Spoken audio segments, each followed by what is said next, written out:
Hey, what's up, guys? This episode, the Beefcast, I had a little bit of technical difficulties of everything that was going between me and Brendan, but yeah, it was slight buffering, slight internet connection issues, but tune in. Still a great episode. Shout out to my guy B Roy for tuning in. You might know him as one of the OG 360 boys. So yeah, enjoy the episode.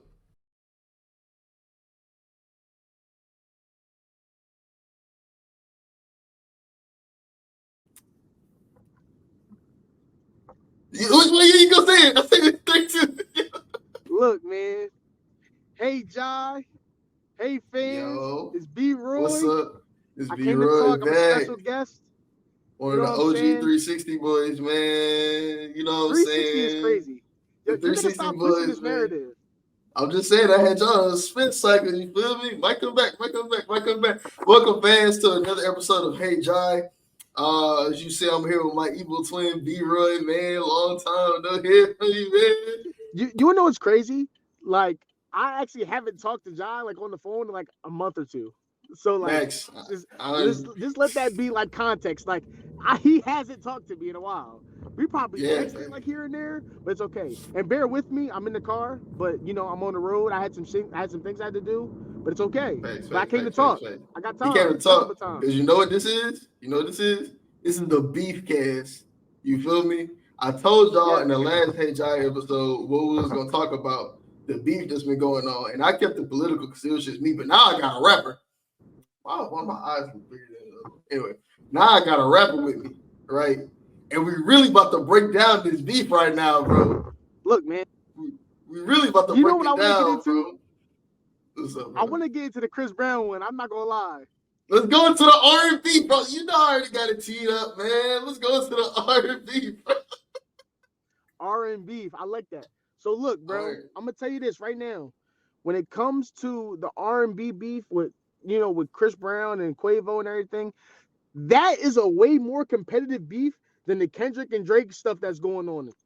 Argue with your mom. It's way more competitive. I'm about to Now, argue with my did you mom because I don't think you I think it's the most contentious, but I think one side is clearly the better rapper. And I know I'm amigo, yes, for but sure. For Chris sure. Brown, Quavo don't want to go bar for bar with Chris Brown, bro. He don't. I'm actually shocked that you're like the bias in you should be taking Quavo's side. That's how I feel it. But Chris Brown is like levels ahead of him for sure. He's Like so I'm like here's the thing, right? Quavo's response was really good, but what shadowed away from his greatness was Takeoff being on the hook. That's what it yeah, was. Takeoff's yeah, hook was better than his diss, and that is a fact. yeah. Takeoff's hook was fire. I said, yo, who's a pussy? Who this? Who that? Whoa, he's wilding. Yeah, no, Mind you, it's from my perspective, it was one of those situations where it was like, it was a pre-recorded song, but he just said, I'm gonna take this opportunity to make it a diss track for Chris Brown so I can talk about how much of a B word that he is, which is completely facts, fine. But facts. when you're talking about like, oh, the him beating on Rihanna's situation or whatever, like, yeah, that's cool, but it's kind of like I compare it to like battle rap, right? When you talk about the same thing that we've been talking about for years, it don't hit the same. You It know what I'm don't, saying? it don't, and So, like, and keep it a buck. It's really only like I guess newer, younger people that take that into like really consideration because we was around whenever it happened, and right. he didn't get that much flack as much as people thinking. Like he didn't get nearly as much flack as people who like retroactively bring it up do now. Right. So So, yeah, and this is what I think, right? So when we're talking about the Saweetie situation, Chris Brown specifically said, "Your ex chick, I was hitting that when you was with her." That is insane. he First said I off, could make a as a bottle for man, weed. as a man, that's demoralizing. I would be fucking devastated. I would be pissed. I would be. I don't even know what other words I can really say, but upset and pissed off. That's all I can really say. And then on top of that, he's like, when your nephew died, we all wished it was you instead. That's crazy You because don't we have all they wish that we. I ain't want none of me to die. I'm just saying I was mad whenever they broke up, but yeah, that's crazy. That's crazy, Chris. He said that on the here's track, like You said that on the a R&B song. nigga saying this. Not even an R&B nigga. Chris Brown's not even an R&B nigga. Chris Brown is a pop nigga. This is a pop guy saying this. Like, Right. So with that being said, it's one of those things where it's like he doesn't give a f about you under any circumstance. He wishes that, oh hey, I wish Takeoff was still alive and not you. Like that's how deep it got. And I'm like, yo, and he tried to make it seem, he tried to reel us all in as a consensus. And I'm like, if we really keep it a beam, I'm not gonna go that far and say I wish Quavo was dead or nothing. But I will say that Takeoff was a better rapper than him. As a rap guy, for sure. rapper in the Migos. Right.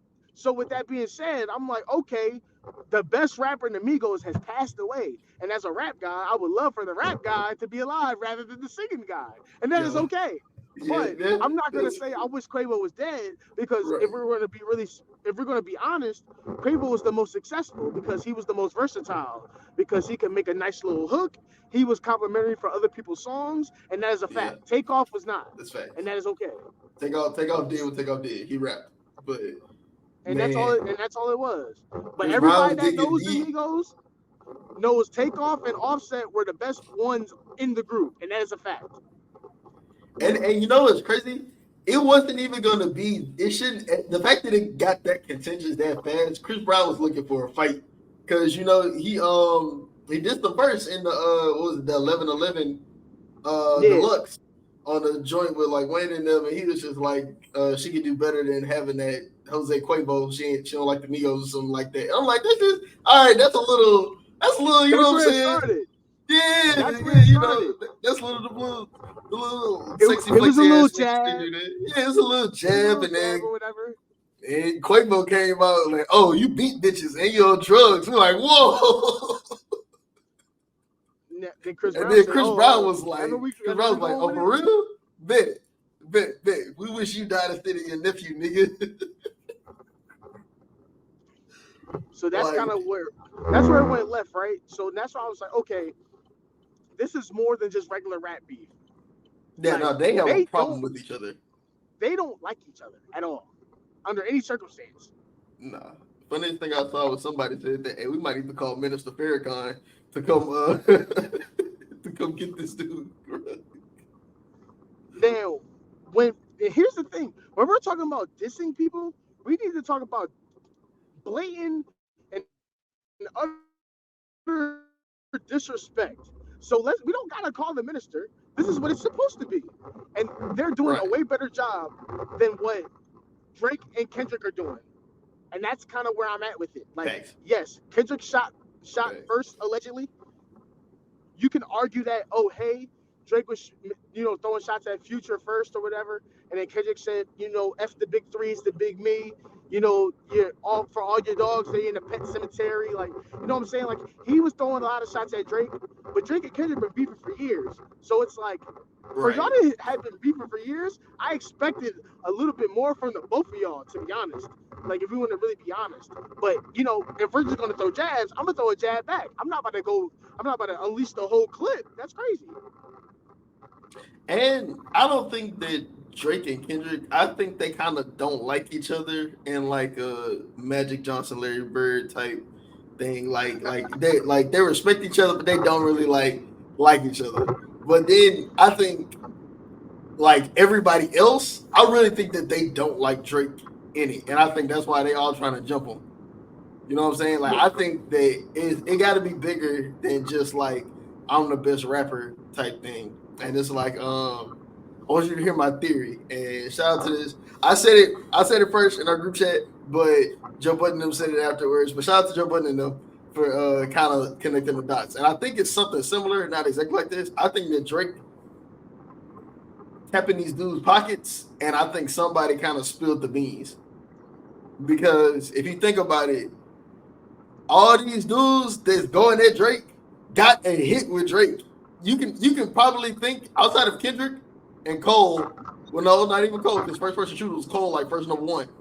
So outside of Kendrick, you would think like everybody that's going at Drake, their number one song is a Drake song. You look at all of Ross number ones, it's a Drake. all the future number ones is either Drake or Drake adjacent. Now let me cook for real. So look, this is why I thought Rick Ross's diss was good, but it wasn't enough. Because when Drake literally said, "You're 50 years old, you're old as fuck. Why the fuck are you in this beef?" Right? Then he Drake said, like, you know.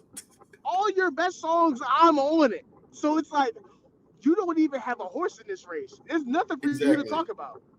Because that alone diffuses everything that you talk about. You calling me white boy, you saying I got other writers and all that.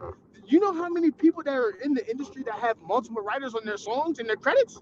There's a lot of them. For sure. Even Drake wrote for Kanye, which is why he said on the Duppy freestyle, which is a diss to Pusha T and Kanye, where he was like, "I pop style for 30 hours to let him repeat."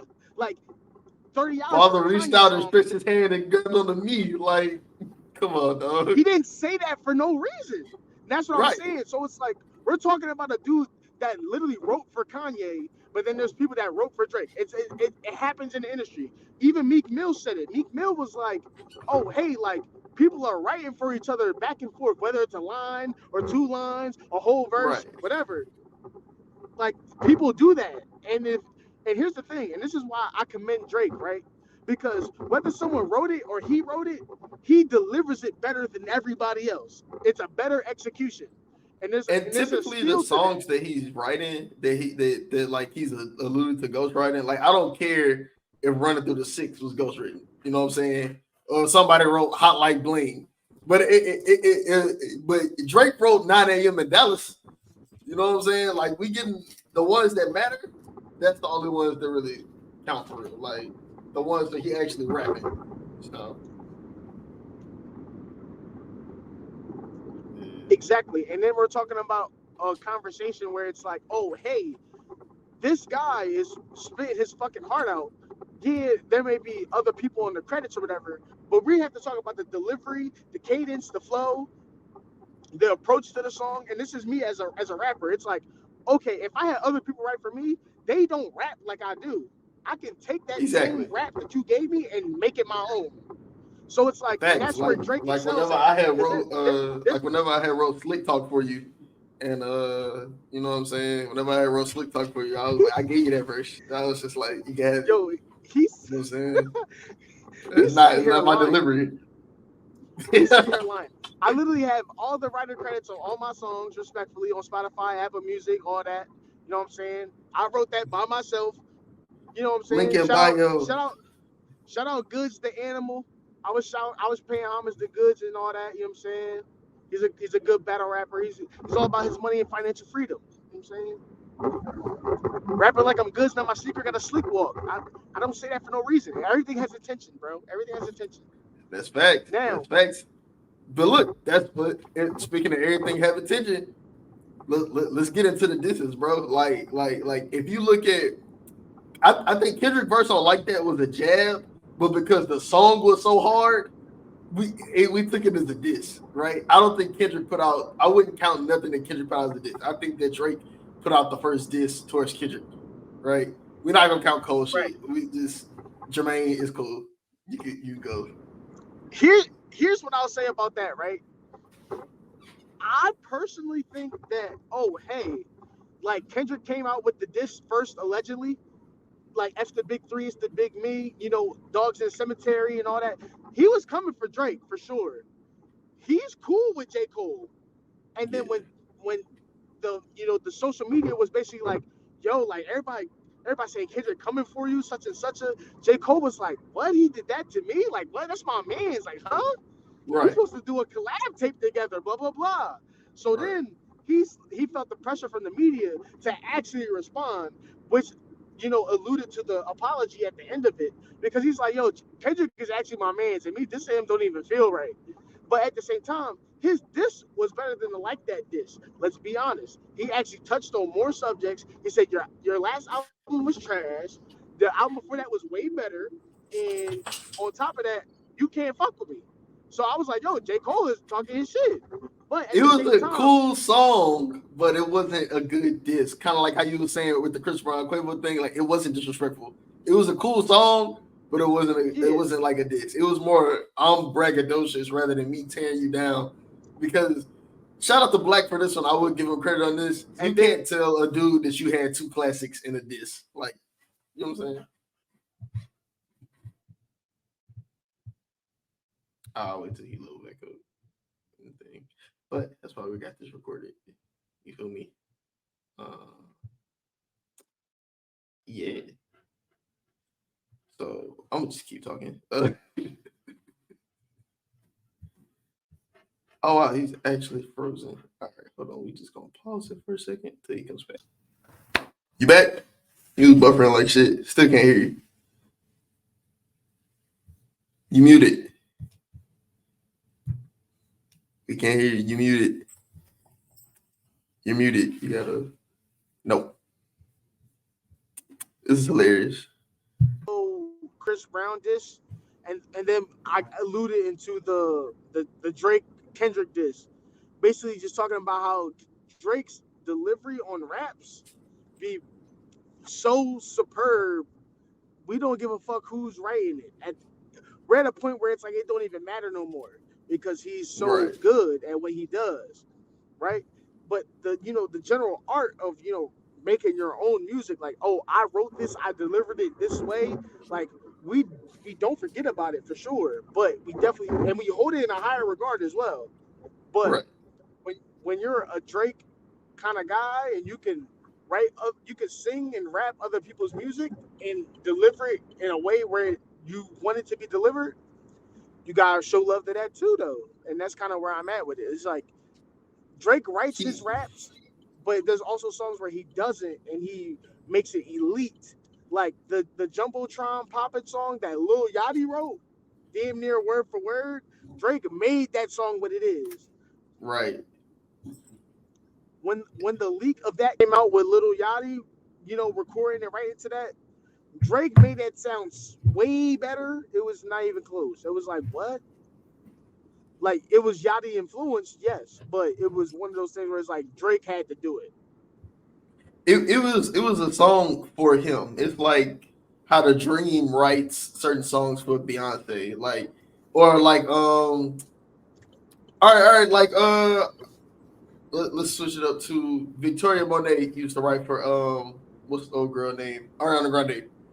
And then she stopped. She started doing her own thing. And you can tell that some of the songs, it's like, oh, Ariana Grande would kill with that. You know what I'm saying? It's like people just have different delivery. Or like on someone like Tim shit, like you'd be like, damn, Rihanna might kill with that. And it's just kind of like it's different flows for people. Just different flows, different cadences and things like that different people have.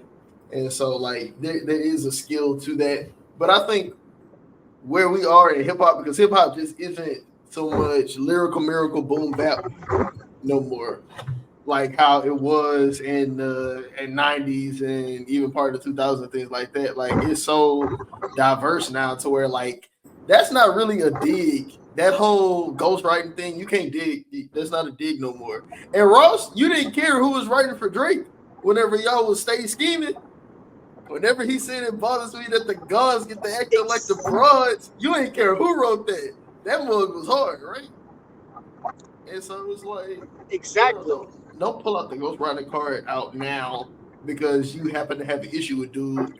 And I still just think that it's corny that, all right, Future and Metro, like, I got a diss with Drake.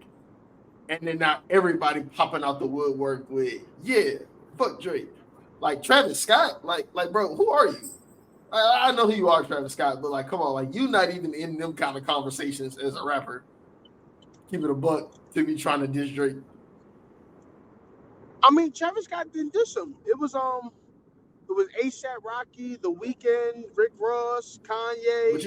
But Travis Scott was like behind it. He was bumping. Well, trust you. Remember, he was there rolling loud saying, "Play the diss, play the one that did it." He would say, "Play it." So, oh wow, yeah, bro, that's different.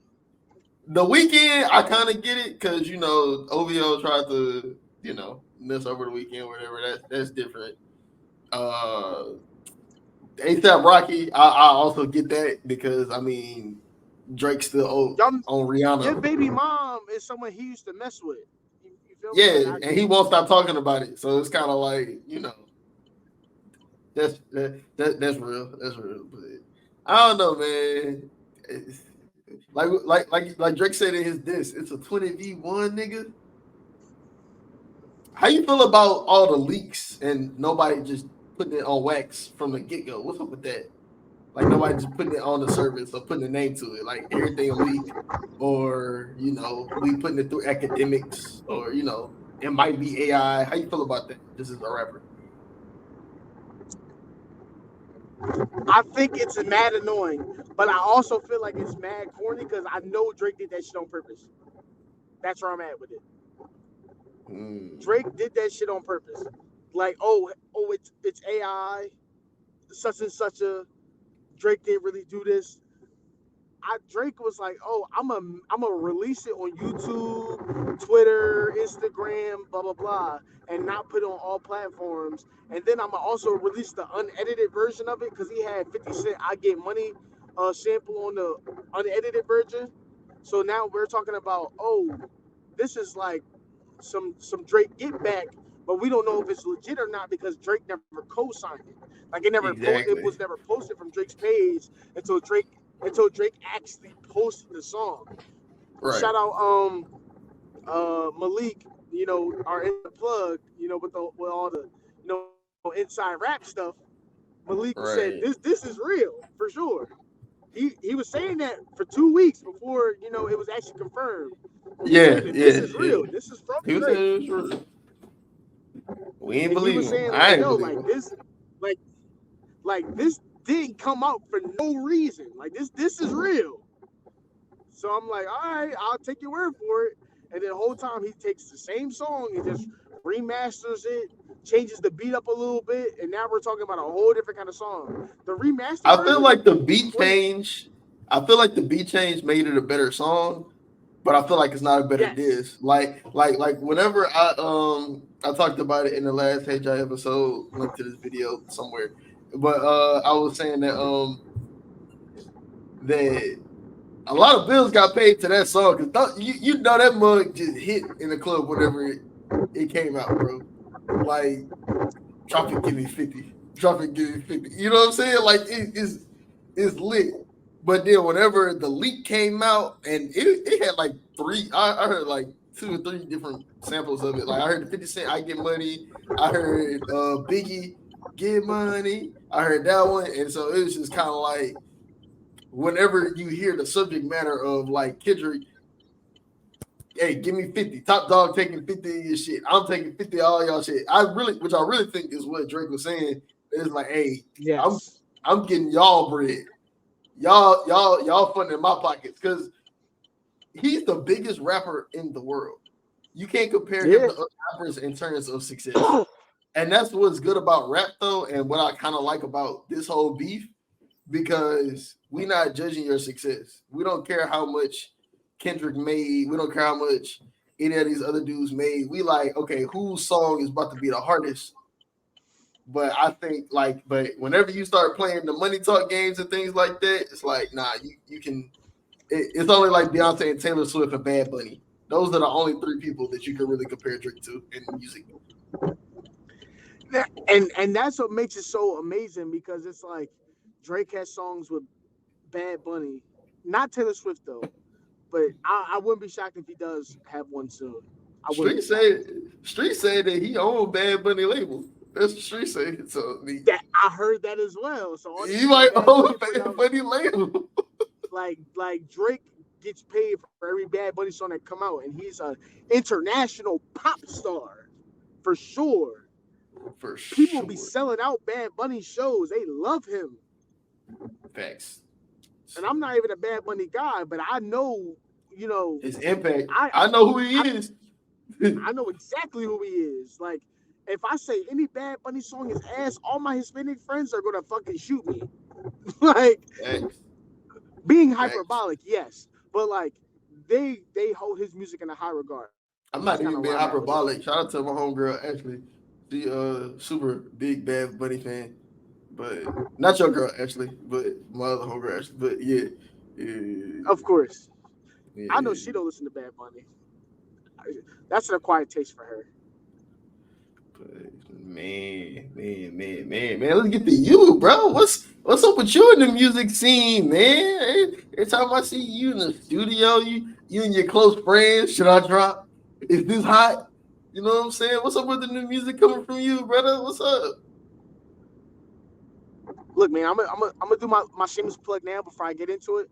B Roy on all platforms. B__Roy on Instagram. B__Roy 3 on Twitter. And if there's anything in particular that you need from me, you can find me on B Roy on all platforms. Now, with that being We'll have said, his link. We'll have his socials and Apple Music link in the description of the YouTube video. So make sure you watch the YouTube video and probably look. gonna tag him. I'm definitely So gonna I tag him don't know. because he's gonna post the reels when I put this shit out. Stuff out. I said I'm gonna stop cursing. But Now here's the thing this with is Jai, right? R&B. I know We talk Jai about is rap. big, We gonna fucking curse. Yeah, go ahead. right? Now with Jai, I know for a fact that he doesn't necessarily, be on social media like that, blah blah blah. So I'm like, yo, I dropped my Blockwork freestyle, pay the fee. That song is not out yet, but I will be dropping that song very very soon. The full version of it, the mix and master version, edited release, everything, all the whole nine. So that song will be coming out soon. Uh, the song "Sometime" that I have with Core that just dropped the album Thorough. That song is gonna be coming out on my birthday, May 1st. That's gonna be Shout out to on Mayday, Wednesday man. next week on YouTube. All that. Mayday, we get Mayday off right. You feel me? You feel me? And for all y'all Bars. that don't understand what Mayday is, for all y'all that don't understand what Mayday is basically a celebration of all the May birthdays in the 211 group. Shout out me, shout out Ricky, shout out Orlando, shout out Jai, and anybody else that I'm forgetting. I feel like that's everybody though. Feel Me, like that's you, Ricky, everybody. Orlando, You know what I'm Jai. saying? You can either get You know what I'm with it or get saying? lost. You know what I'm saying? Mayday gang. We out here, man. So Type shit. So with type that being shit. said, Type shit. I'll be dropping that video on my birthday. The video, the song "Pay the Fee" will come out after that. Those are the next two things I have in line, and then after that, I'll be, recording some more content. I dropped the Sunny Days in August video on Instagram already. It's a song. It's a short song to, a slow interlude. Nothing too crazy. I post that on TikTok, Instagram, things like that, because it's only like a minute 30. Not a bad song. You know what I'm And gonna then ask you? You know what I'm now gonna ask you? the Because next we thing I'm got working on the is what's up? you know what I'm gonna ask you, son, we got the audience and then What's up? we were recording it, so now it's official. When we getting to like that freestyle, bro?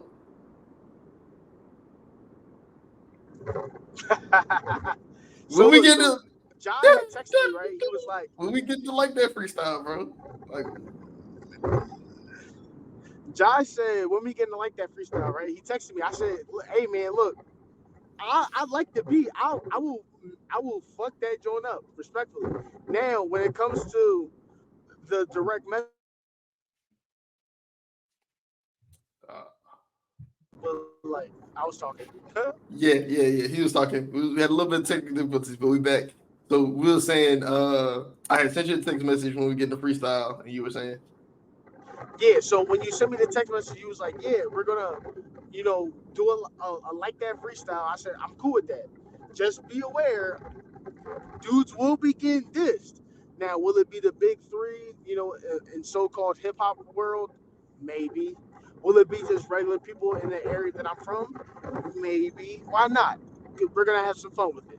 Now, it's one of those things where it's like, I don't want. I like doing original music overall. Like I like having my own beat, my own sound, and do my own song with it. But a lot of people like freestyles. They like hearing other artists rap over familiar beats to them, and they can ride the beat, and it would be a good facade joint. So I'm all for it for sure. It's just one of those things where it's like you guys just gotta be all in for it, which I'm not mad at. for sure. So last thing, before we get out of this bit, who you got? Whenever it's all said and done, who you think is gonna come out looking at this point of view one? Well, let's just keep it on Drake and Kendrick because honestly, nobody else really matters. Who do you think is gonna come out looking is the better rapper of the two? Here's the thing, right? As the better rapper, it's gonna be Kendrick. As the better competitor, it's gonna be Drake. Drake is gonna come out with more disses than Kendrick will. In terms of actual like lyricism and wordplay, that will be going to Kendrick. In terms of impact, that might go to Drake, depending on how crazy Kendrick's response is. I even heard of a No Diddy diss by Drake that I didn't even know was a thing until I was in the studio earlier today. They said, yo, Drake responded with a third diss, and it's called No Diddy. Look it up on YouTube. It's another Kendrick diss, and it's Drake with the hook saying No Diddy. It's No Diddy is crazy. I think Gucci had dropped a No Diddy thing today. Right. So with that being said, we're like, okay, well, since that's going on, I would not be shocked if, Drake came out as, the better artist or whatever, or the more competitive artist. But in terms of like wordplay lyricism, I'll give it to Kendrick every time for the most part. But it's all good. I think when we're talking about, artist to artist, Kendrick doesn't drop enough for me to even sway in his direction. But I always show respect for what he does. It's valid. It's valid. Well, my guy, it's been real. My guy. As always, you know what I'm saying? We doing it again, man. Whenever this mug drop, it's gonna, you know what I'm saying? Big salute. It's gonna be something crazy. And look, and I apologize again, like just in advance, like for all the technical difficulties and me traveling and all that. Some things definitely popped up and some things definitely got in the way, but I was like, yo, I can definitely be, here for the conversation and everything. So I definitely apologize for that because I know it could be a way more smoother, conversation if I was at home, but things happen. But it's okay. Hey, bro, this is real rap. I know. They know what time it is. This is rap. You feel me? We talking about this is the beef cast, bro. It's gonna be a little rough. It's gonna be a little choppy. It's the beef cast. The streets wanted to hear from you, bro. And you know what I'm saying? All 30-something subscribers. But the OG knitters, they was like, oh, it's a reunion. The OG knitters. Remember we said we was calling our fan base that? Hey man. Now, here's the thing, right? The knitters was funny. I've never co-signed that though. I would definitely say I think that name is terrible. But if they would have been, you came up with it. No, I'm lying. You ain't come up with it. I don't know how we got it. I'd rather call them the bidders because we be bid, and that's okay. We do be bid. But the knitters sound crazy. I ain't gonna lie. Now it sound crazy. Now it's that. Now it's that. Now it sound crazy. But hey, guess man. what? It's not. Now it's that. NIT podcast, man. Go tap into them old episodes, man. Watch them back catalogs. Go to our Spotify. Watch all the Hey Jais and check out my boy B Roy's music on all platforms. Man, it's your boy Jai. Still looking for a new moniker, but it's episode 2, the Beef Cast. We coming, bro. We coming this year. I'm telling you, it's different. We're gonna have more guests, more interviews, maybe another B Roy sighting, maybe some other throwback knitters. You know what I'm saying? Some more of the 360 boys coming in, new guests, new interviews, all types of stuff coming in, man. So it's your boy Jai, and we out. We are out of here.